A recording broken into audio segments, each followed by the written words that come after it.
Welcome, my friends, to the District216 Marquee event. My name is Kat Walsh. I'm the creator and host of the psychedelic podcast Trip on This. I'm a psychedelic educator. I'm a journey guide and someone who has literally had my life changed from music and psychedelics specifically. I quite literally danced myself into a spiritual awakening. So this topic is absolutely not only going to be a fun topic for us to talk about, educational, but it's actually going to be quite experiential tonight. So before I get into all of this, who's here first time at District216 Marquee event? Lots of first timers. Okay, good. All right, well, then I should let you know there's going to be a lot of announcements, but this is a choose your own adventure style experience. So everything I'm going to say pertains to you. So here we go. Teddy and Sunstone cannabis beverages, as well as Elixir Tom, are here pouring non-alcoholic yet infused drinks. This is all back here. After, there's going to be a panel discussion, and then Wildcard Food right over here will be serving dinner at 7:45 p.m. This is a alcohol-free zone here, but that doesn't mean we don't have fun. There's a terpene lounge upstairs, so if you are a cannabis smoker, definitely head up there. We have Golden State Canna and Nano Pops. We also have something upstairs called the Solo Dome. Now, I haven't actually experienced this yet, but it was described to me as, imagine the best headphones in the world matched with the most comfortable seat you've ever had. So there's 4 of those upstairs, and apparently Dr. Dre and his producers go up and listen to this because you actually hear sound levels and layers that you don't typically hear. So if you maybe want to stop in the terpene lounge and then just head over to that seat, you might never leave. So there's that. We have a ton of great sponsors here today. Everything from Anywhere Clinic, Awakened Spiritual Foods, Kana Extract Co., Nootropics, Entheo, Muse, Cosmic Space Bears, Spirit Spore, Golden Path, and Aurum. They're going to be talking everything about intention, set and setting, integration. There's going to be perhaps a little bit of sampling. So if you want to get a little groovy with us here tonight, we encourage it. There's also more sponsors here in the back. It is Ram Dass Love Serve Remember Foundation. And we also have the Lucidity Music Ball right over here. Check them out. We also have Reality Sandwich here. They are our media partners for this event and also for Marquee events. They have actually just recently published something with our chief dreamer over here, Jacob Tell. So they are a great group that's doing a lot of just underground psychedelic content. So definitely check them out. And also our panelists will be back there after. So if you want to have a chat with our panelists, they're going to be back there. There's also an incredible art here at LoDo Studios. So I just want to give a few shout outs to all the incredible artists that have contributed here tonight. Big shout out to Matthew McAveen for the installations around LoDo. Heart Gallery for psychedelic art show hanging in the inside gallery. We have Alterbeast Experience Lab and the Decelerator Lightsmith. We have the dynamic math nude duo Udite for psychedelic improvisational projection mapping. And then Michael and Full Moon Audio for making us all sound very good on this stage. All right, a few more guys. You with me? I said there was going to be a lot, all right, but it's all pertains. Okay, so we were talking about how we're going to have a good time, right? Lots of samples. We got a terpene lounge, but it wouldn't be good harm reduction if we didn't also have a safe place for you to go if things were getting a little intense, if you're feeling a little anxious, if you just want to hang out, talk to Nest right over here about what they do. This is a place where you can go in, talk to them. They set up at festivals, and we're so proud to have them here. This is just proper psychedelic event. This is how it should be done. And of course, if you have anything, you can get it tested. Okay? All right, final bit, tonight's show. Let me talk about the run of show here for us so you can hear what we have going on. All right, so after I give this announcement, Jacob Tell is going to come up. He's going to tell you a few more things around District216. And then we're going to open it up to a 20-minute fireside chat. We have a 1-hour panel discussion with Q&A. And then the music begins at 8 p.m. Now, unlike other events that we've had, this night with live music is going to be incredibly experiential. So as we talk about all of this stuff, right, we're going to be talking about like a lot of good information, but then it's time to actually like feel it in our own bodies. That's when we'll have Torkom, who's going to be our fireside chat speaker. He's going to do a sound synthesis that creates altered states of consciousness. That's going to be from 8 to 9 p.m. Now, once you're feeling all embodied, right, we're time to get into our bodies to have a dance party. And it's going to be spun by DJ Kitty Cat. That's me. I'm going to be up here. I'm wearing a lot of hats tonight. I'm going to be like juggling later. Okay, I'm just kidding. So we'll get a little groovy on the dance floor. So expecting some lively crowd here. All right. And then after that, once we're feeling really good, we've got those endorphins going, then we're going to bring it all back into ourself. We're going to pour it all back into our heart. It's an amazing time to set intentions when you're already feeling good. When you're feeling that vibe and you're feeling so open to it, begin to think about what you want in your life. At 10 p.m., we're going to have an experience upstairs with Torkom and also downstairs with Biotune with Isaac. There's going to be 25 spots here for Biotune, and upstairs, I believe Torkom is going to be kind of like rotating them. So if you want to integrate all of the fun you had tonight into our after party, that starts at 10 o'clock. Any questions? Do we feel clear? Can anyone recite that back to me? No? All right, cool. I'm going to invite up Jacob Tell. Thank you, Kat. Hey, everybody. Thanks for being here. I just wanted to say that this has been probably one of my most exciting topics. This is our 6th Marquee event. So thanks for being here. Music and psychedelics, I think, goes hand in hand. We're going to learn a lot about the different aspects of what that means. I wanted to start by saying that music is the medicine. I think that the medicine and the entheogens and compounds that a lot of us here enjoy in harmony with music are portals, but I think the music itself is actually the medicine. So there's a lot of healing and a lot of creativity, and we're going to explore the intersection of music and psychedelics, healing and creativity. Thanks everyone for being here. So huge shout out to the sponsors. Honestly, this is a ecosystem, a psychedelics ecosystem. I like that term more than industry. I think of it more as a mycelium network, and there's been dozens and dozens of organizations that we've had the privilege of either having come to Santa Barbara or meeting out in other contexts, trade shows and conferences in California and around the country. So this is definitely, I like revolution over renaissance, but psychedelics revolution is occurring. First, I want to thank Brandon and Portal. Portal is partnering with us on this event. They're incredibly heart-driven. They're a partnership of responsible trippers, as they say, advocating for legalization. So advocacy is a huge part of both Portal and District216's mission. Thank you, Portal. They just did a great Bicycle Day event in Denver at Meow Wolf. It went off amazingly well, so we're honored to have them here, and we're hoping to do more District216 and Portal events in different cities around the country. So thank you for letting us scale. And Brandon's going to be up here later with Torkom on the Fireside chat. So you get to hear more from Portal a little bit later. So we did a survey about a year ago, and our members told us we had a mission statement, we had a vision statement, we had all of these things, and we assumed this is what a psychedelic social club would be. But I like to listen actively to the members and ask them, what actually does this provide for you? And they told us kind of 4 main pieces of value, if you will.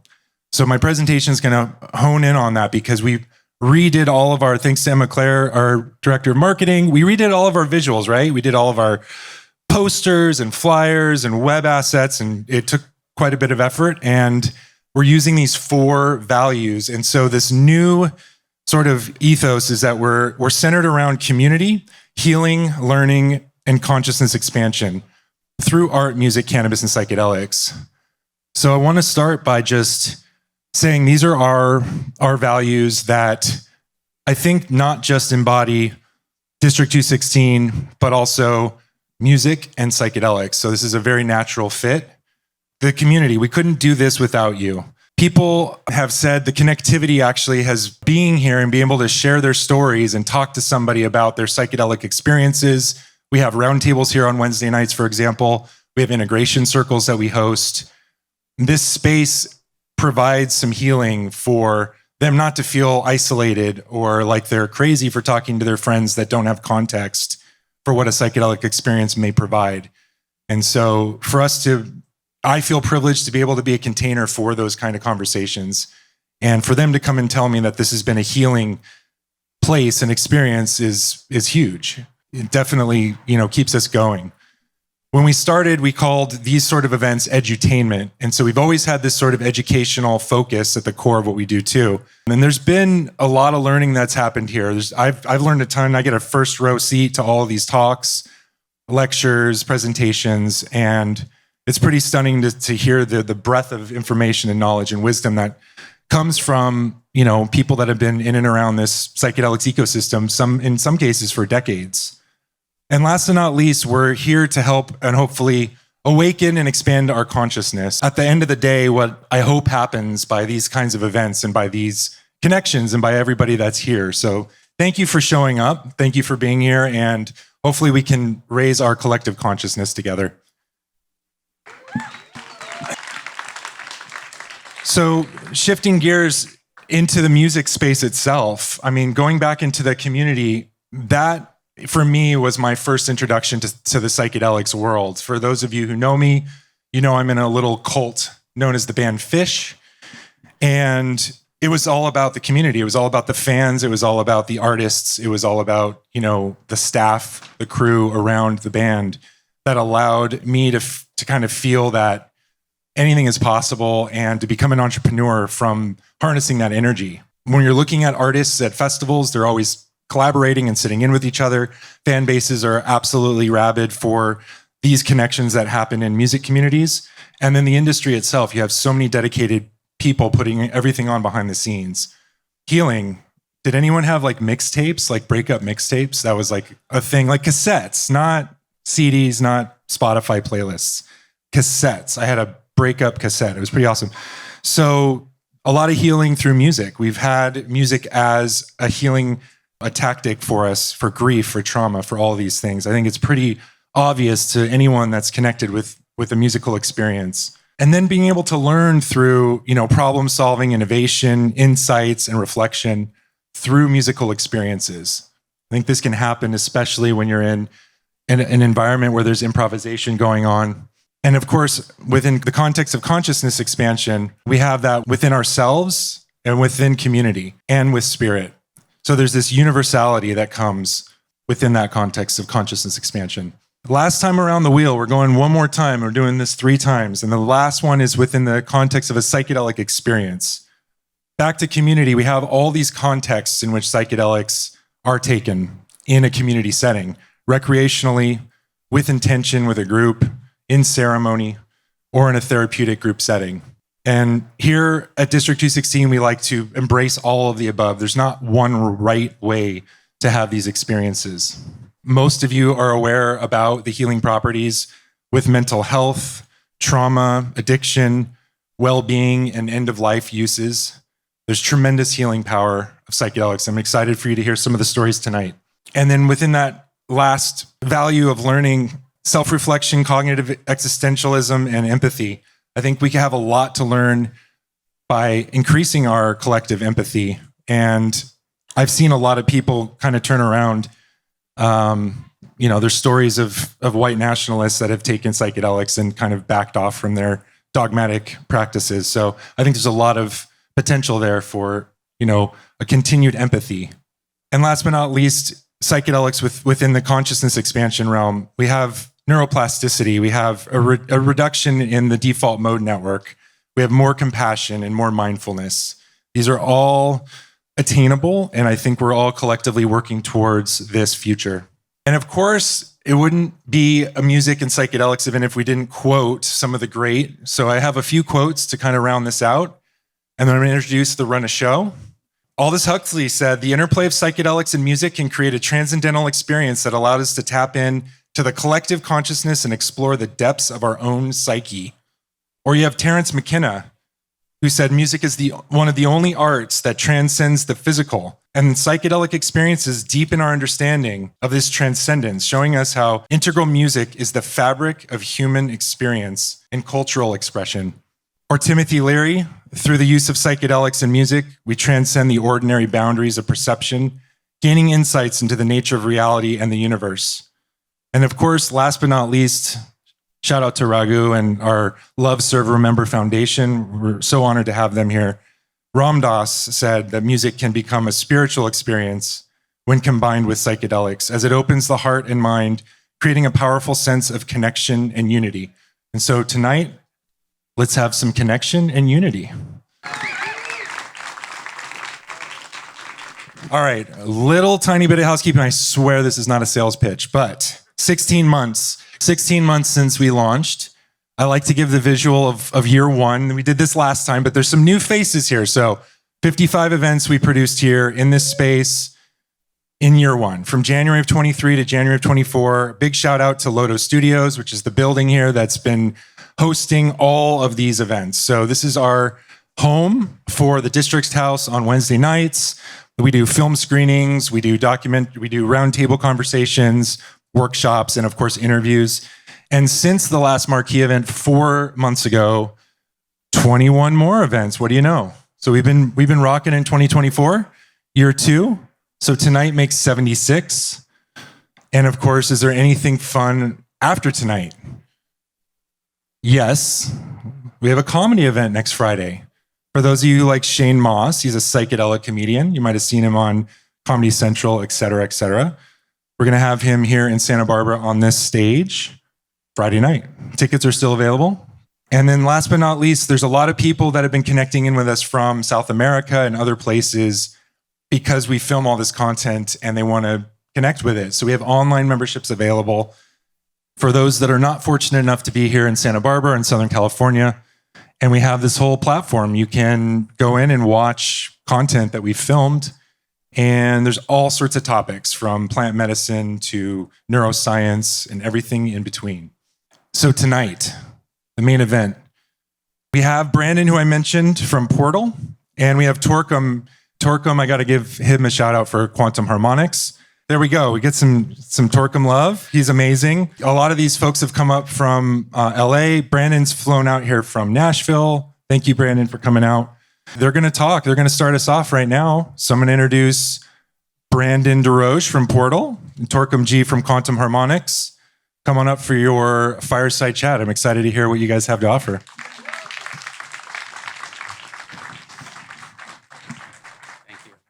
Thank you, Jacob, for the awesome intro, and thank you, everybody, for being here.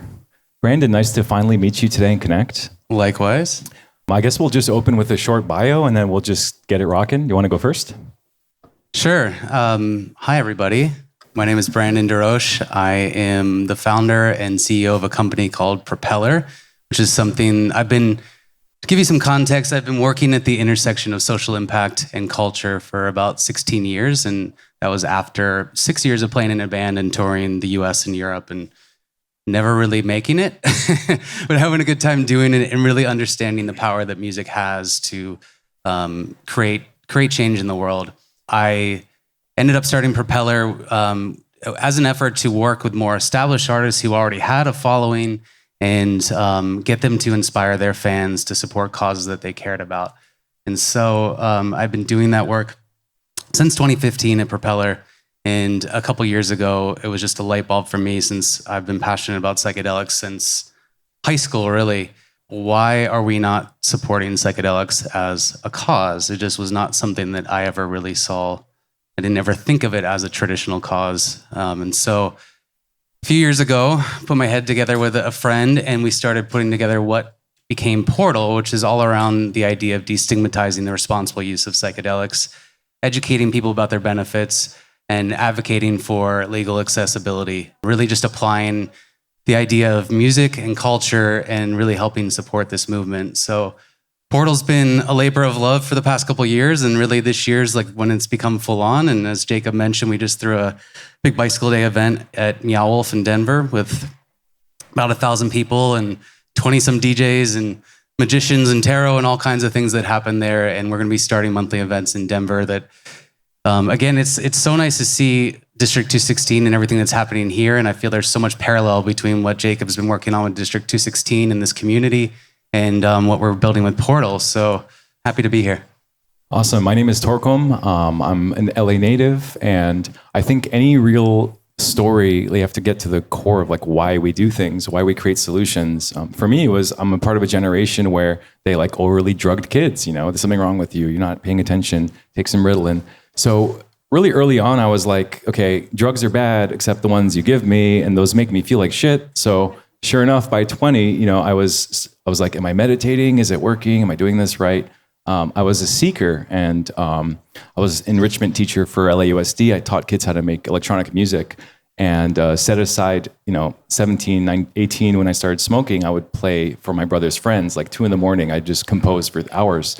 So just to speed up the story, for the last 12 years, I've created something I call quantum harmonics. It's a synthesizer-based approach, philosophy, ecosystem that's a consistent, reliable platform that allows me to explore emerging frequencies, tones, and qualities that are found within sound, acoustic phenomena of sound. I have a great pleasure of performing 3 minutes at the end of our talk, where we're going to kind of drop into a coherent space together. I'm also going to be performing an 8 to 9 p.m. set with new music that's never been heard by people because I wrote it like 4 days ago. And then from 10 to 12 upstairs, I'll be plugging in the Solo Dome guys. Shout out to the Solo Dome guys. And Isaac Sabu with Biotune. So you guys can basically, have a really awesome after hours experience, being immersed in sound and frequency. But just to conclude, it's been my passion and my really focus to elevate and take this experience out of what has been festivals. I brought this to Lightning in a Bottle in 2018-19, Lightning stage, main stage. I'm honored that they even opened that up. But from the last 12 years, it's been everywhere from ER to veterans to cancer patients. And honestly, that's what rewards me the most, is giving people who otherwise wouldn't have a trip or a psychedelic experience an access point to trippy visuals in their mind, processing emotions, and just moving with the continuum of life. So as long as that's a process and we're now, then I will always show up to kind of be a part of that. So that's what I love to do most. And I'm honored to be here alongside Brandon and have this awesome chat with you. Thank you, Torkom. Well, just to jump in, I'm curious, Torkom, what was the first, or what is one single music and psychedelic experience that you've had in your life that stands out to you? There's been a few, obviously, but if I had to pick one, it would be Coachella. It was 2006, I believe. My partner, Michael Strauss, on visuals in the back, he was there. I'm sure some of you were there, and a family member, I'm not going to name who, but was there, older, and he opened his hand, and there was a blue pill, and he said, we're going to take this, and we're going to go see Daft Punk. I said, who the fuck is Daft Punk? And that night changed my life. Obviously, when I got there and I heard the music, I was like, oh, okay, this is Daft Punk. But I went into it totally, first time doing anything, first time whatever, Coachella, main tent, Daft Punk. And honestly, just dancing, unlocking the pyramid they had built was still to this day one of the most incredible, iconic sets. It truly transformed. I experienced a psychedelic music transformation in that 2-3 hour set. And I've just been trying to relive and bring that magic, what they offered, through my work as well. A legendary set. How about yourself, Brandon? Also, many, many music and psychedelic experiences, and these days are much different, but funny. I think for me, Coachella was also a big one, and it was 2009. I went with my boss, and we took acid, and I was not that excited. Paul McCartney was a headliner. Weirdly enough, was not that excited about that. And it was one of the most transformative experiences I've had on psychedelics. It was just so powerful to have 100,000 people singing Hey Jude, with some really good friends. And so that moment sticks out to me a lot. So you started Portal, and it's about bringing people together. It's about, it's one thing to go and have an experience on your own and put on headphones or close your eyes, wear an eye mask. It's an entirely different to have an experience with others. And typically people associate tripping in public with that's too much, that's overload, right? But you're doing something different. And this kind of intersects with what I've been doing as well, which is bringing people together, but they each have their own internal dive, but as a collective. And that actually really plays into like a Vedic science, meditation, coherence effect. So do you want to speak about like what motivated you to, have that shift, and how do you view, the culture, where it's going, and this idea that when we come together, there's like an amplified effect? For me, I think, when I was younger, psychedelics and going to festivals and all that was common for me. And I think the older I've gotten, it became much more of an inward thing for me to experience. And if I eat mushrooms these days, I'm not often in public. It's something that I'm doing in the privacy of my own room with, a blindfold on or an eye mask on and listening to psychedelic therapy playlists and different music. And that for me has been so transformative, and it's an experience that I want other people to have. And so I think there's something really powerful about creating that environment and creating a container for people to be able to go and be in a safe space amongst other people that are all of the same mind and can really be part of a community and have the opportunity to share their experiences afterwards and then properly integrate what they experience into their everyday lives. Just made me think of a story. It was a Lucidity Festival. It was like 10 years ago. And I had strung up my speakers in the trees, and I ran power down the branches and down the bark. And I had a little like perimeter, and the music stopped at 12. So you heard the music go, phew. And then that's where everyone's like, what are we going to do next? And that's when I cranked up my sound. So whoa, this drone, and just like termites or something, like everyone flocked to this tree, And it was like 75 people. I closed my eyes because I meditate when I'm doing my sessions. I'm closing my eyes and I open my eyes, and there was like 85 people in front of me. And it was one of the greatest memories because I felt that chaotic energy of where they all came from, and I literally felt like the mitigation of that, like us coming together, 12:30 in the morning, and just becoming one unified like organ. And it was so visceral, it was so impactful. People still come to me and say, hey, that one memory was amazing. So that's for me when I realized that like, this is something traditional, but this is really the way forward, is especially at this post-COVID era. Like we got to come together and we get more out of it, Can we dive into a bit of the science behind your work and music when it comes to healing? So there's so much frequencyism stuff out there. We talk about frequencyism. 528 this, solfeggio that, this frequency does this frequency does that. And on the pursuit of trying to get to the bottom of that, I've actually had to like disengage and unload so much misinformation. It's just so confusing. Countless people come to me, hey, I want to produce music this kind of way. I want to have these solfeggio frequencies. What's the best approach? I tell them, start over. Like, don't even... Because it's a very limiting box. And there's also nothing really, if you start to study the physics of sound and music, the phenomena of even hearing is so incredible. The fact that out of all the sounds, your brain is processing and isolating my voice, his voice, her voice, that plane, and it's giving you immediate response on distance, amplitude, wavelength, frequency. And that's all happening whether there's 5 or 100 people. And so the brain is truly, such an incredible vehicle and technology. But sound can affect us physiologically, physically, mentally, emotionally, spiritually. Sound can unlock memories. Sound can open us up past the blocked heart and make us feel emotions. And then, of course, the new and emerging field of vibroacoustics, shout out to Biotune and the Solodome, is the new delivery of hardware that actually makes you feel and be immersed in these sounds. And the real magic of it, here's the secret to what's healing about it. If it feels good and it's like taking you to a space that both mitigates your active thinking mind, but also takes you on a journey at the same time, like it calms you, but gives you a thing to ride, like that's a good vehicle. If it's just some frequency that's like, boo, it's like, oh, it's my mitochondria, my DNA, it's just, boo, is it working? Is it doing a thing? That kind of like confusing realm of, is it doing a thing? It's kind of annoying. It sounds like an alarm. Like I try to avoid that. And so I say the healing is in the feeling. Music should make you feel. Music can make you heal, and they're connected.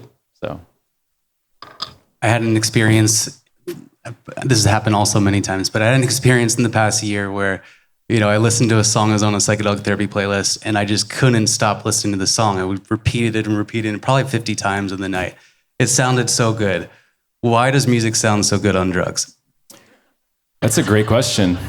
It's because if you really think about it, I mean, your ears and your hearing, you never turn it off. So when you go to sleep at night, you still have to be like, is there a bear? Is there a tiger? Is something coming for me? So your brain, your ears are always kind of on. And that connects us all the way back to like primitive human days, like the rain, the wind, the thunder. These are all indicators of our environment, a threat, etc. So we've evolved, even before being human, the ability to process sound and be impacted directly by sound, by hearing our mother's heartbeat, hearing our parents soothing us, etc. So when you scale up and we're adult, like we're basically grown children in these adult bodies, and there's gravity and taxes suck and all these things. And we put on some music and we're like, wow, it takes us to this place. And I truly think it's because it unlocks a part of our sensory kind of circuitry and emotional body that is ancient and recognizes sound and music to be a vehicle for getting beyond the limited physical mental self. And so I think when you detach from that, like your body has less pain. When you detach from that, you're less connected to like whatever it is, the story that's on repeat, which is why music and psychedelics especially are such a powerful vehicle, because they serve all of those functions simultaneously and more. There's been, I feel like, a plethora of compilations of playlists now that you can find on the internet for psychedelic therapy. There's John Hopkins, who had his music for psychedelic therapy. There's artists like East Forest that are making music for these experiences. I'm curious how you craft your sets, your music when it comes to creating a sound journey. Like when you think of someone going on a psychedelic trip, how does that play into how you craft one of these musical experiences? It's a great question. And without getting too weird on the crowd, aliens taught me. I know that sounds funny. I was in a really, really prolific ceremony, and I was like, can I bring my box? They're like, yeah, bring it. It's like 12, 13 years ago. And so I brought it, and I started playing sounds, and everyone was going on a journey. And I got these downloads, like, I know it sounds crazy, but it was like messages. It was like, this is what I'm supposed to do. This is how I'm going to do it. It was working through my hands. It was showing me the way. And it was like, you'll get software OS updates. If you just stay on it, you'll get updates every few years. And so what's been incredible is this system that I call, it's taught me. Like I've had to step out of the way, and I show up and it's 5 people, 100 people, 500 people, whatever it is, one person. And the act of doing it teaches me. And I've done it thousands of times. And every time is a continuum. It just doesn't stop. It's like a lifelong commitment to show up, turn it on, let the sounds come in, close my eyes. I tune inward, and then it shows me everything I need to know. And that has to do with the range of topics. That includes low, mid, high range frequencies, the usage of harmonic overtones, white noise versus brown noise, tension and release, storytelling narratives, rising and falling, expanding and compressing, and like millions of other stories. The sun rises, the sun falls. Something goes this way, then it goes that way. And so by listening to this storytelling, closing my eyes and letting my fingers become these like tentacles, like octopus tentacles that just do their own thing, after a few minutes, there's like an intelligence. It kind of awakens. It's in every person. It's in all of us. And it's through this intelligence that I unlock in each of my sessions. I don't plan. I don't have a script. I don't have a set list. My 8 to 9 set today, I have a set list because it's a music set. But the frequency stuff, it's really about like show up, and I have no plan. And by trusting that, I'm over the fear. I'm like, I'll just jump in anytime. And it just is like a continuum. So I've nerded out a bit on some of this recently, and I'm just curious. I don't know how much people are familiar with it, but when it comes to things like that you mentioned, like a white noise or brown noise and some of these different frequencies, can you explain a little bit more of the impact that those have? Absolutely. As a matter of fact, I think we're at the 16-minute mark. So time flew by. So I'm going to perform some sounds, including white noise. So just to piggyback off of this, I have no idea what I'm going to play, but it's an invitation to all of us, whether you're just walking through or you've been sitting here. We're going to just close our eyes for like 2-3 minutes and see what happens, come together and bring our awareness into a single moment.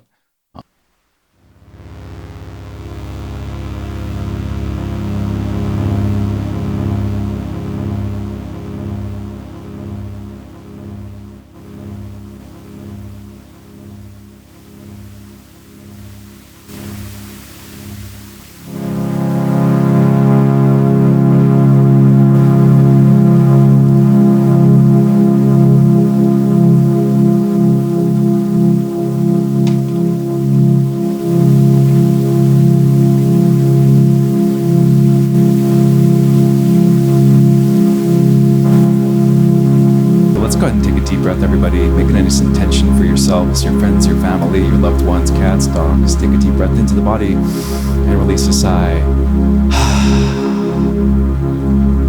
And just do that 2 more times on your own. And just drop right in.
slowly coming back to the room. Thank you everybody so much for tuning inward. Let's bring our focus and awareness around pure compassion, love, gratitude to everything that we've been through that's gotten us to this moment. For without the music, the psychedelics, and the teachings, the wisdom, then what are we? And so through compassion and gratitude for our life, everything that has brought us to this moment, we continue the forward momentum of our lives, wishing the best, the greatest for each of you. Thank you for tuning in.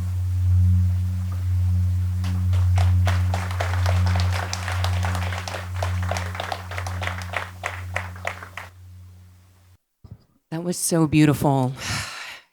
Are we here? Have we landed now? Oh my goodness. When I was listening to that, when I first heard like a white noise, it almost sounded like the ocean to me. And I suddenly smelled the actual ocean. Like, it's interesting how sounds can suddenly bring us into a completely different experience. We're about to start the panel. This is about music and psychedelics. And as you can see, music and psychedelics can be lots of things. Tones, we're gonna get groovy, it could be recreational, it could be medicinal, it could be spiritual. And so I love that we started on a little bit of that tone. And now we're gonna start with a video before I bring up our panelists to really dive in all of the different layers around music and psychedelics. So with that, this is from the Ram Dass Foundation. Are psychedelics spiritual, and how do you sustain it? If they were, how would you sustain it? Well, when my guru took 1,200 micrograms of LSD and nothing happened, which is roughly at least 4 to 6 doses, it gave me pause. Because I certainly assumed something would happen.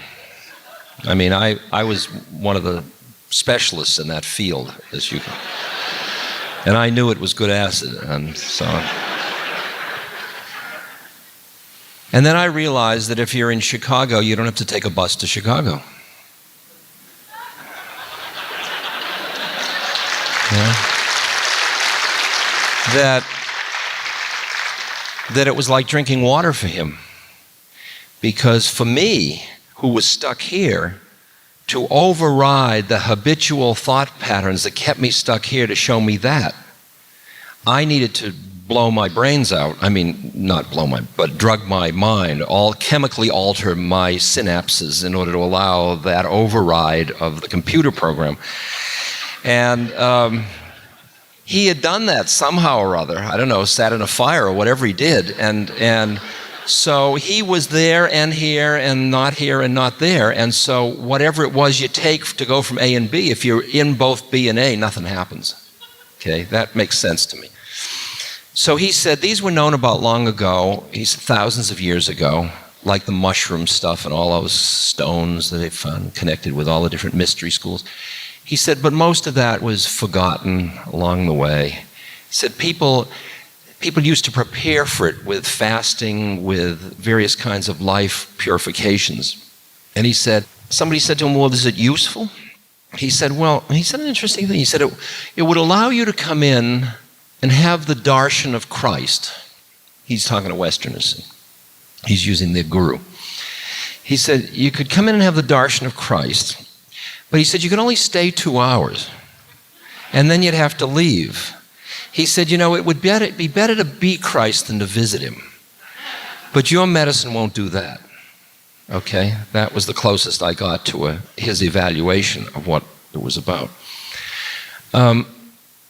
What I have experienced is that psychedelics, when used sacramentally, well, I don't know how, when used, but I think used sacramentally, have the potential to show you where you're stuck and where you close down. And it shows you, once again, the innocence that lies behind concept. As your life goes on, I've been since 1961 when I first ingested psilocybin, 30 years of spiritual practices, changing my life, reorganizing. My life is such now that I would say that psychedelics are pretty irrelevant to me. I'm not my guru, and I still learn something. I mean, as part of the research history of this whole movement, every 3 years or so, 2-3 years, I'll take LSD somewhere on some island somewhere, where it's legal, of course, to see whether I've forgotten anything, whether there's something new to learn. Okay. And I learned something, I remember something again, but it seems less and less significant over time. And what I've seen is that a lot of the other spiritual practices don't play upon the fact that I need something external to myself in order to be who I am. Right? In other words, this is going to let me be who I am. And I'd like to go behind that to be who I am, independent of whether I have this or not. You hear what I'm saying? So I found it very useful to, I do a lot of spiritual practices, off and on in different ways. And I feel I'd be a hypocrite if I didn't honor the role psychedelics have played in my life. And at the same moment, I don't think it's the full ballgame. Okay?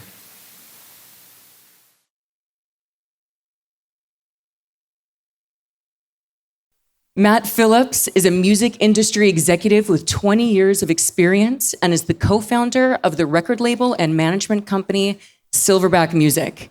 His bands have included Slightly Stupid, The Marleys, and Sublime.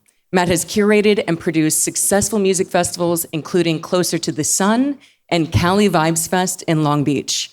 Welcome, Matt. Thank you. Next up, we have Raghu Markus. He's the executive director of the Love, Serve, Remember Foundation, and his Mind Rolling podcast is part of the Be Here Now network. He has been involved in music and transformational media since the early 1970s. Raghu spent 2 years in India with Neem Karoli Baba and Ram Dass himself. In 1990, he launched Triloka Records and Karuna Music, which quickly established itself as a world leader and has been home to artists like Krishna Das, Jay Udal, and Ram Dass. Welcome, Raghu. Thank you. Thank you. All right, Isaac. Isaac Sabu is the founder of Biotune, a sound meditation technology and wellness platform. His expertise in sound technology and automation led to the creation of elaborate recording studios, automation systems, and IT infrastructures. After a pivotal moment at Burning Man in 2017, the fusion of technology, sound, and spiritual experiences ignited his vision on a healing mission and ultimately led to the creation of Biotune. Welcome. Thank you so much. Give it up for these guys. Yep. Let's start with passion. Music and psychedelics, that's why we're here, right? I'd love to hear from the three of you just how has music and psychedelics actually personally affected your lives? Matt, why don't we start with you and then we'll work our way down.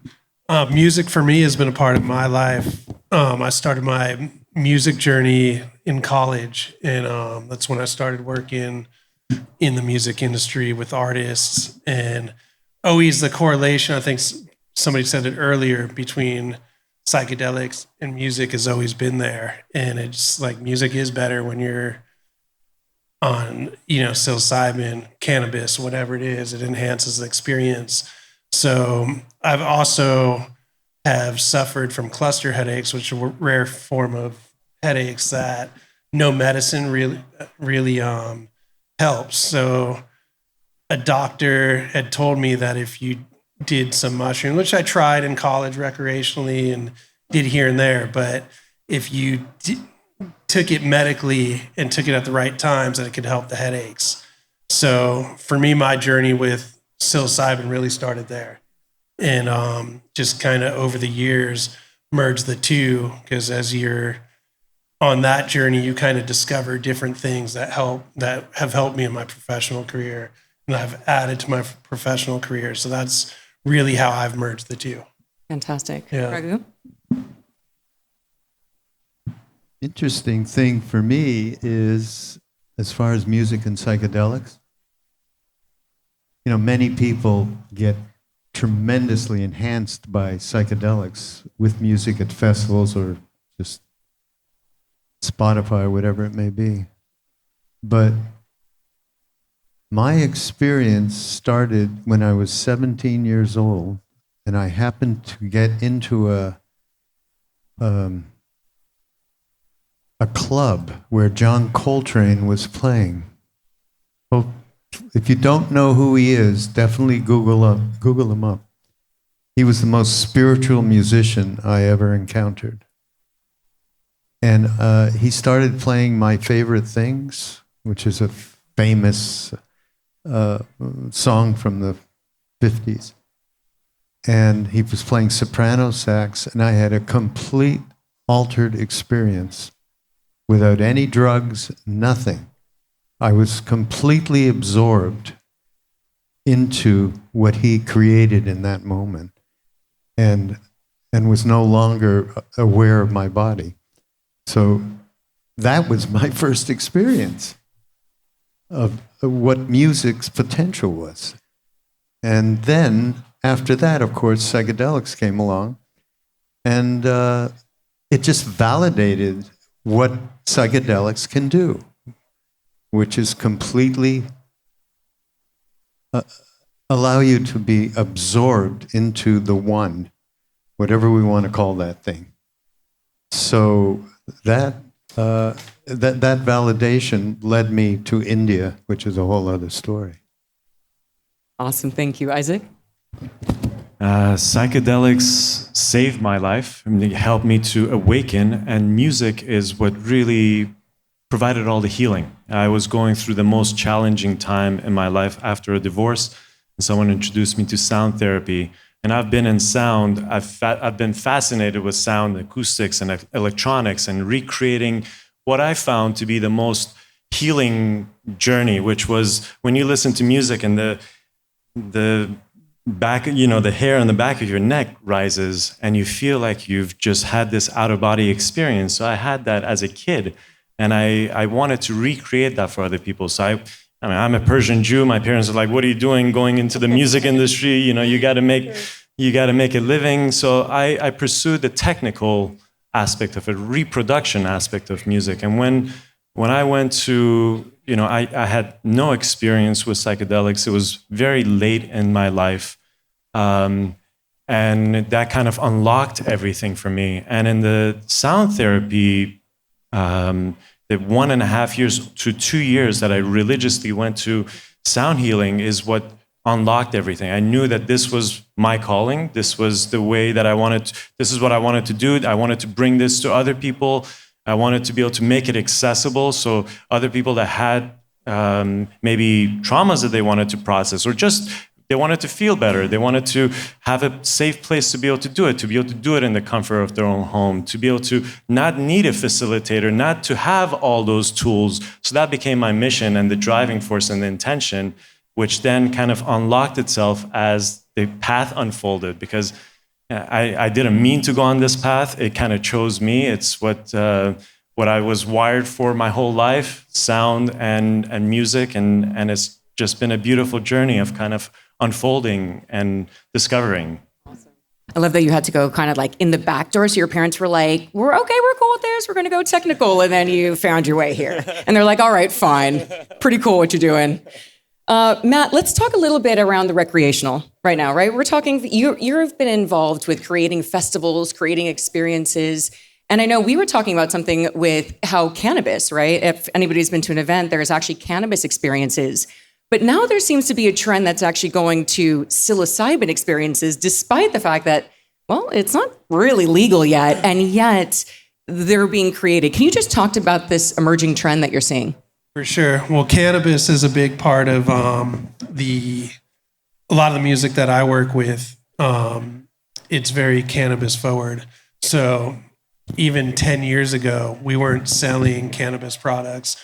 We weren't branding cannabis products. It was too risky at the time. I mean, it's almost like you would go to a concert to go see a band that's singing about legalization or their experience with cannabis, and security guard would kick you out of the venue for smoking a joint, or so fast forward to now, I feel like psilocybin is in that place where it's not legal, but it is. I mean, it is legal, but it's not quite when you're working with corporate entities and city permits, you can't always be that out there with it. So more how we are creating a space for it is through experience, and whether that's through the video screens, creating the experience there, finding places in a venue that's going to be comfortable, a safe place to enjoy your whatever path you're on.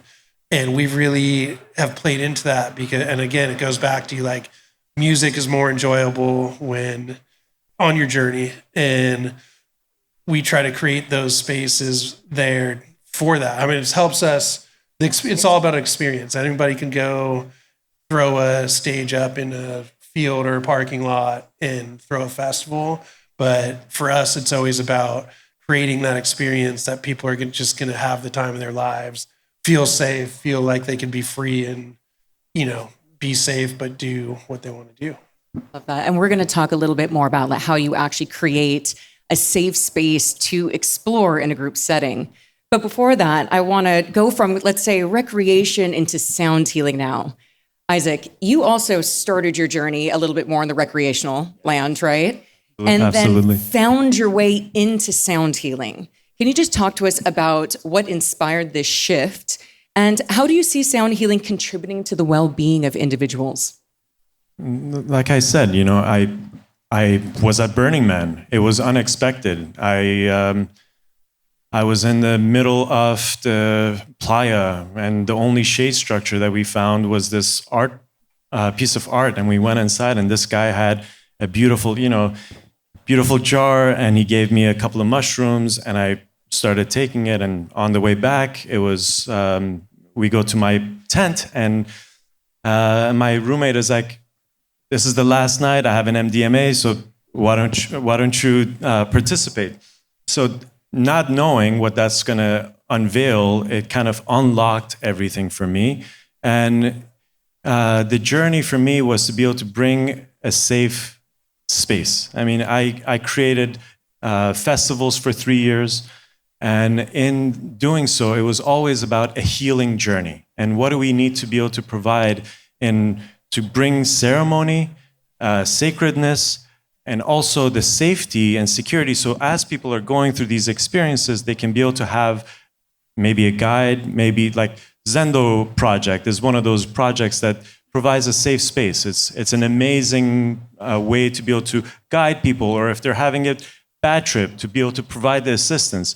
Just like you do any ceremony, is holding the space and is having people that are responsible that you can rely on to know that you're safe in being able to unfold any of the emotions that are going through. So what you're doing, Matt, and creating these safe spaces is really incredible. I think that as we have gathered, people go through these transformative experiences, and having the safe space and having a container and having also someone there just in case they do have a bad trip. How do you deal with that? What happens? Like, what are the processes? Is an amazing part of these recreational spaces. Appreciate that. Very well We should call said. it Wavy Gravy in honor of Wavy Gravy from Wichita. We should have a wavy gravy zone, huh? So from sound healing, we then merge into spiritual exploration, right? And oftentimes, just like Torkom was saying, we can be at a festival in a recreational setting having a spiritual experience. But I want to talk specifically around how now there's music actually being made to help this spiritual exploration. And I know you are working with actually putting Ram Dass meditations into music tracks. Can you talk about how those tracks can open up a spiritual experience for people? Yeah, actually, I'd like to address what everybody just heard from Ram Dass before that. The reality that he's speaking to and that he spoke to, especially in the latter part of his life around psychedelics, was simply the attachment or even addiction to the experience. He did a gazillion trips as Richard Alpert, and then he kept coming down, and he couldn't understand that it couldn't be sustained. He went to India to find a map of consciousness that he could follow to not come down. And then he met Neem Karoli Baba, as he said, and he also said, I never would have been able to completely understand who that being was without psychedelics. I mean, not that he never could. There were people that came there that did understand without taking psychedelics, although most of us had. But what he's speaking to is really the way in the trap that can happen with anything, and obviously with psychedelic, it's a powerful trap of wanting to continue to be validated, that experience of interconnectivity, of ineffable experience. That's what he's speaking to, not so much about. I mean, at that point, of course, he did not need to take psychedelics. I mean, he did.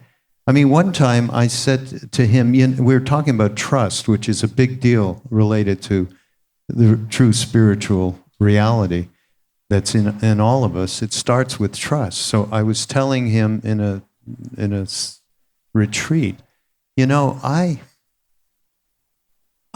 I met you and you created this space where I felt this unconditional compassion and love. I trusted you like I had not trusted anybody else in my life like that. And then I said, what was your first trust? And he looked at me in the audience and he went, mushrooms. So it was obviously a major part of his life. But he did get to a point where he really did, the edict, which is the foundation: love everyone, serve everyone, remember the divine. I love the balance that he was talking about, right? It's like it can show us these expanded states and our connectedness, and yet don't get lost in the sauce, is basically what I'm hearing, right? Like, I think we know the people that have had just hundreds and hundreds of ayahuasca journeys, and they continue and they haven't come down from the last 80. So you're just like, okay, what did you learn in those ones? And I think we're all on our own journey, right? And discovering what is the balance for us, and one of the questions later for you is just how do we bring spirituality into a daily life, right? But I do want to talk a little bit before we get into that, into just how exactly we create safe spaces, right? You guys touched on it a little bit, but would love Isaac and Matt to talk a little bit about, like, what does that actually look like, practically speaking, for people to safely have an expanded experience in group settings? What's some good protocols, things to have around? How do we make it comfy for a trip? I will say that I failed a lot. And at the beginning, it was very much about entertainment. And I realized that I'm not here for entertainment. I'm here to create healing, therapeutic spaces. And I was just curious, how do I refine this process? How do I make it deeper? How do I refine my heart and my intentions and my focus so I can translate that to the space? And that's what it was. It was learning a lot to refine grounding, safety, making people drop into the experience, helping them to kind of the set and setting. I've spent quite a bit of time it's become a ritual for me. Every journey that I've had in nature, I gather something, and that becomes part of the space, then, because it carries the energy of what I had gone through, and creating a sacredness around these spaces, dim lighting. But the most important, it can look gorgeous. It's about your intentions, your heart, the safety, security, helping people to feel trusted. It's a slow process. You cannot rush this. I see a lot of journeys now that are one day go in, boom, come out, and this is not it's not a magic pill that you swallow and you come out and you're going to be healed. You got to drop into it, and dropping in takes some time, and then processing takes some time. So slowing everything down and taking time to be able to go into this journey. And we all know about epigenetics. It takes a different condition, different set and settings to be able to manifest different outcomes. So it's really important to be able to step outside of your patterns and conditions, number one. Number two is taking the space to be able to process what has transpired. So I believe in expanded time and space where you have at least a weekend to a week to be able to process, and you're not going back into your environment right away, that you're held, that you have the tools to be able to take those things back into your life. And that's what leads to a transformative experience. And for me, it's based on doing it so much and holding the space until I have refined my own process. And I just encourage others to take their own, go into it, experiment with your friends, refine your process, learn your ways, and learn from others, but really bring the wisdom is when it comes out of you. And from a recreational, let's just say it, like from like a party sense. Yeah. Like, what does the vibe look like when you are wanting to? Definitely. Yeah. We definitely come from more the recreational and entertainment side of it. And I also use my own personal journeys because a lot of times when I do go on my journey, I love to go see live music. And so I try to apply that to events we're throwing. And it could be anywhere from, content in the video screens, the lights, creating zones like with different visuals, lighting, setting, stuff like that. I mean, our event in Mexico, it's a resort takeover. So we just find different areas of the resort. Like one area is a yoga studio, and we just make that kind of like somebody who's more on the spiritual journey.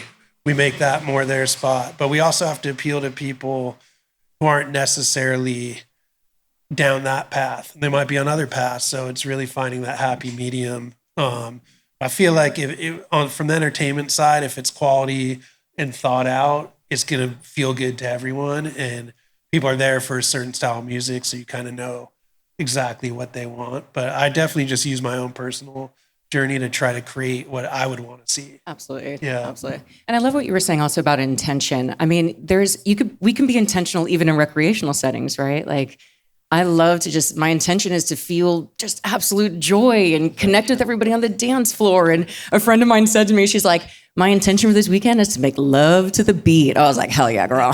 I love that. I'm going to tell everybody about it. So, yeah, let's go back a little bit now to the spirit. I mean, it's all connected, right? But Raghu, Ram Dass often spoke about the philosophy of heartfulness. How does music facilitate heart-opening experiences? And then how do we actually integrate that into our daily life? Yes, that's easy. I mean,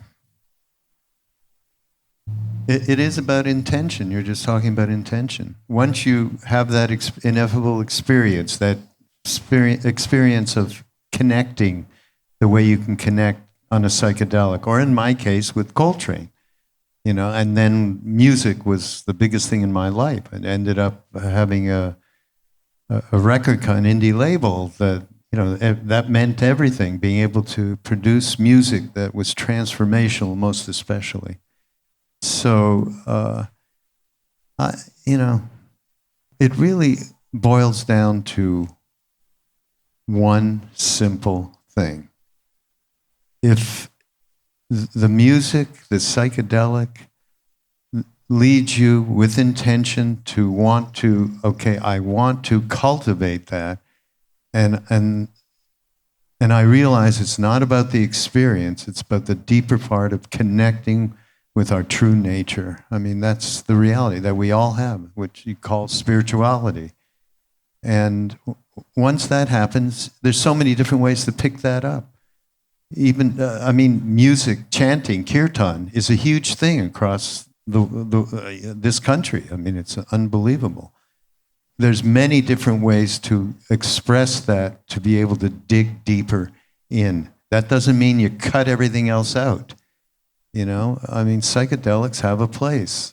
Microdosing has a place. I know it myself. Actually, let me read. I did bring something to read of Ram Dass that really says what we're all hoping to get to. When you see the beloved all around you, everyone is family and everywhere is love. When I allow myself to see the beauty of another being and see the inherent beauty of soul manifesting itself, I feel the quality of love in that being's presence. It doesn't matter what we're doing. We could be talking about our cats because we happen to be picking out cat food in the supermarket. Or we could simply be passing each other on the sidewalk. When you are being loved, you extend an environment outward that allows others to act in different, more loving, more peaceful ways than they are used to behaving. Not only does it let them be more loving, but it also encourages them to be so. So all of this stuff, psychedelics, music, I actually put music in another category because it is so part of who, our molecules, like love is. I mean, that is so instantaneous when you are moved by a piece of music. You are no longer thinking about me. You've gone out into the larger we through music. But whatever the methodology is, it's got to end up in what Ram Dass is talking about, which is family.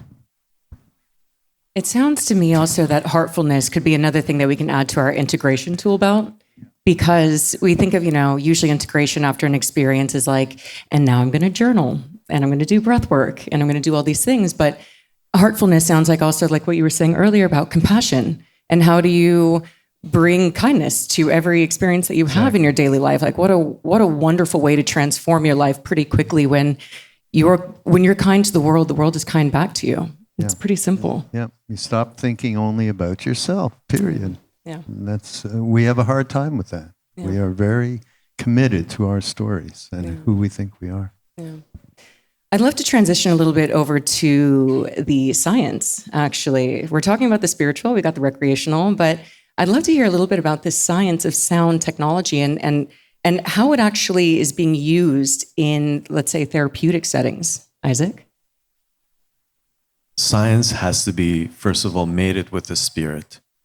Second of all, it's been, my journey when I started, I just wanted to know what really works. I was curious. I traveled for about 2 years exploring and did this just work for me? Is it going to work for others? And seeing the experiences that people had and the different results, one person falling asleep, one person having an emotional reaction, what leads to them having these different experiences, and what's behind the frequencies and what's behind the music itself. And then having a way to be able to validate and verify that. And I started on the energetic aspect of things with a tool called BioWell, where we measured the energetic imprint, where someone was holding. And now we use brainwave mapping and EEG and HRV. HRV is heart rate variability, basically two metrics. One is what's happening with your nervous system and what is your state of consciousness. And we want to know, are you able to go down into the desired states? And have we been able to effectively do that? And if so, then we can be able to make sure that it repeats the same process for other people that are going through the journey. So it's been a journey of testing and getting feedback and also seeing the results and also getting the technical feedback, what's really happening with the nervous system and the brainwave states. I'd like, before we open it up to Q&A, I'd love for the three of you to talk about your organizations, your companies, what you've got coming up. Matt, why don't we start with you? Anything exciting we can go and have fun at? So for us, we're constantly working on events, records, new music, something local. We have Slightly Stupid coming to Santa Barbara Bowl. We have Close to the Sun, the music festival in Mexico, which is probably the hands down the best experience that I've ever been a part of. It's a vacation music festival all in one, music from noon till 4 a.m., safe places everywhere. Working on a new Cali Vibes festival, which is in Long Beach, a little bigger festival, but still a great one. Just constantly working on that and new music. Amazing. Raghu? I should have Mangala come up and shout out in my ear, but we have a retreat that we're running in Boone, North Carolina, in the Blue Ridge Mountains with Gone Beyond's David Block, who did an incredible mashup. We were talking about the music that we do with all of these different people who are involved with psychedelic music. And David, Ram Dass, he did a score to Ram Dass reading from the third Zen patriarch of China. We just put that out at the end of the fall last year. And so he's going to be there, and we're going to be doing that. And we just continue. Justin Beretta, who started, really, a glitch mob, who really started the synthesis of Ram Dass taking from his talks, not just meditations, actually, just him talking about this, that, or the other. He started it, and what he did start with was a meditation that Ram Dass did, that he put score to, that is just launched everything that we're doing with a label called Soul Land Records, which is Ram Dass's coin for spiritual music. So, yeah, that's been a phenomenal thing. There's a QR postcard over there, Ram Dass fractal picture, that you can just take a picture, and there it is. Where were you when we needed you there? And it'll take you to all sorts of different media and books and movies, and yeah. Thank you so much. Let's hear about Biotune. So my intention is to be able to provide all the tools and the developments that we've had for other brands. There's at-home ketamine therapy. So for those companies that are looking to be able to enhance their offerings through a music program, therapeutic music program backed with science and also technology, and other brands that are creating, providing these solutions, providing these medicines to be able to create safe spaces and safe experiences to go deep and be able to have these transformative experiences. We have a booth back there, and we're going to be having an experience once the music shuts down at 10 o'clock. We invite everyone to come and see us. I'll be hanging out in the back. And also the therapeutic music program and protocol that we've developed, I can go into more depth of how we create specific music for psilocybin journeys and how it's been tested and how those translate to ketamine journeys. So I'm happy to explore and discover with you. Just come see me afterwards in the back. Thank you so much. Amazing. Yes, give it a round of applause for our panelists. We have some time for Q&A. Anybody feeling brave? Have a question? Thank you. Yes, excellent. I agree. Anyone else? I wonder if each of you might be able to give some sort of word, coherent thought, or hope for future of music, maybe the evolution of where music can possibly go. Feeling. I agree too. And music's art, and despite all the AI stuff, like art's always going to win and feeling's always going to win. So when I think about the term recreational, and I think about sort of like the history that psychedelics have played behind the scenes, you take Jimi Hendrix and you give him LSD, and he gives us, smoke on the water. And then you take Steve Jobs and give him LSD, and he gives us a multi-trillion-dollar conglomerate, sort of tech giant, or like the iPhone. Same chemical, two very different people, two very different cultural and generational impacts. Psychedelics are older than all of us. If you're talking about the fungus that grows out of the ground, and music is the first sort of natural human psychedelic, the human voice, the drum, the things that we use to change ourselves. And we think about these things in the current context of like a record label or a legal or illegal plant. But like, I want to be in conversation with people who acknowledge that both of these things are older than any of us and will probably outlive all of us, and how we can make space for that and think about it in those terms as well. Well said. He's got us stumped. Yeah. Well said.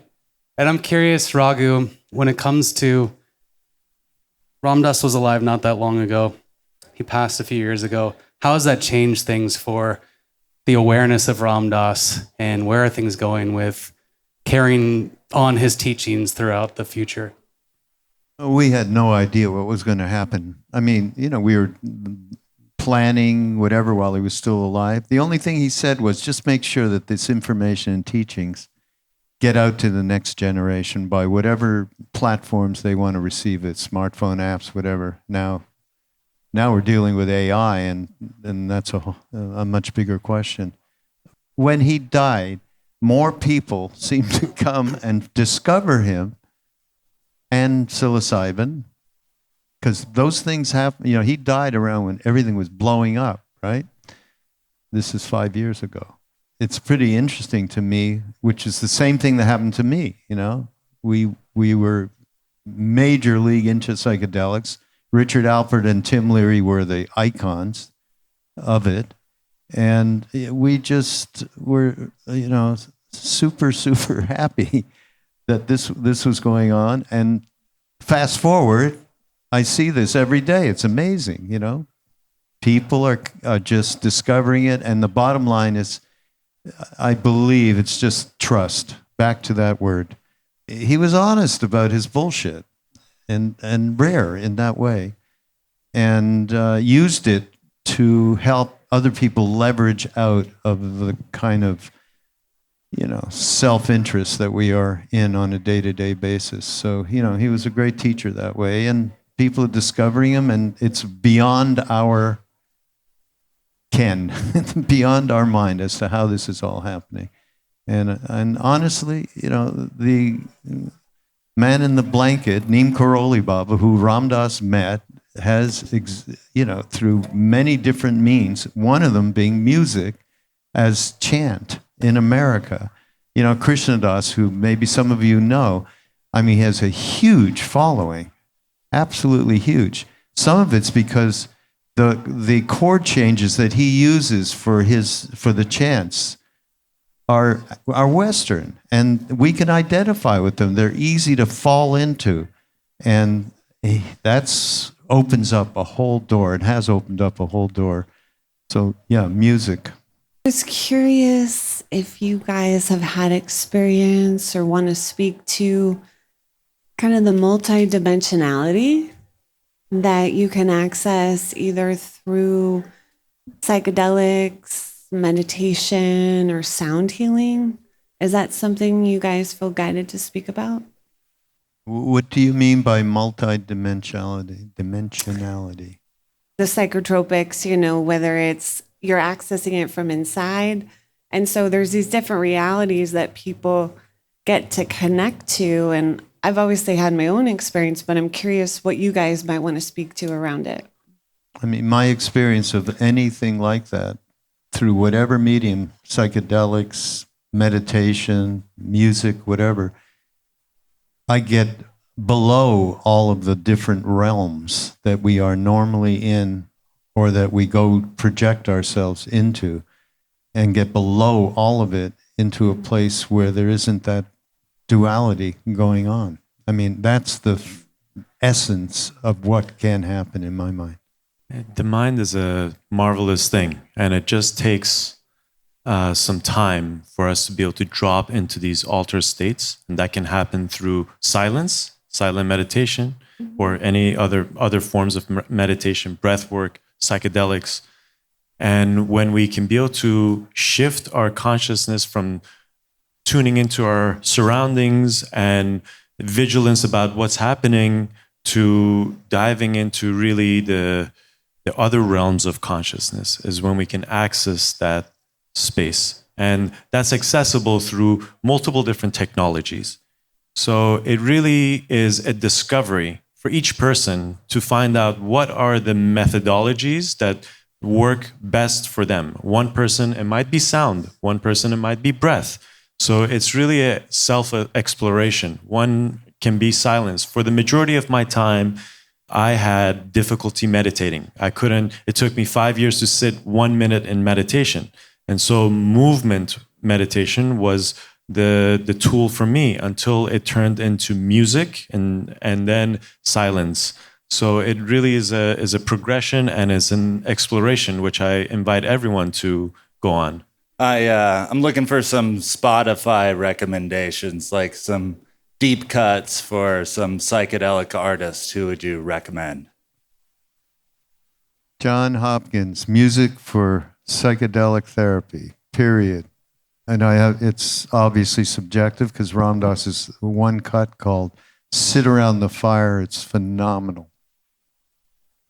I concur. That's a track that we utilize in a lot of our ceremonies and psychedelic journeys that has been a cornerstone to a lot of the programs that we've put together. But we have specifically curated programs for psilocybin and ketamine journeys in different lengths. Mini doses and heroic doses and ketamine 60 to 90 minute journeys that are science-backed and tested and verified. So come and see me in the back. We'll provide you a link to our SoundCloud and you're happy to go and explore on your own. On the more commercial side of things, it's not on Spotify. It's only on SoundCloud. It's the band Krungbin put out a mixtape in 2020 called Strictly Roots. It's unbelievable. What's the genre? Krungbin. Yeah. Krungbin. The genre is anywhere from African soul to funk to reggae. It's pretty good 2-hour mixtape. We can start actually. Why don't we go down the line now and talk about how people can stay in touch with all of us? Where are the links? How can people reach out? Matt, why don't we start with you? Silverbackmusic.net website. All the social media sites are Silverback Music. Everything's connected to that. As I said before, we've got a table there with a bunch of books you can take a look at around Ram Dass. And there's a lovely little postcard with a QR code. You just hit that and introduce you to the whole realm of ramdass.org and BeHereNowNetwork.com.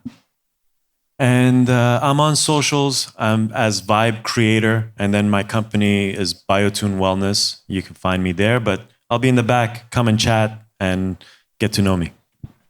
I'm at Life with Kat Walsh on all socials, Kat with a K. Trip on This podcast is season 4 will be out. It was supposed to be May, probably looking more like June. I've partnered with Orm Retreats. We have a women's psilocybin retreat. That's all I got for you guys. Thank you so much. We're about to turn this party up into a whole nother experience. Let's one more round of applause for our panelists.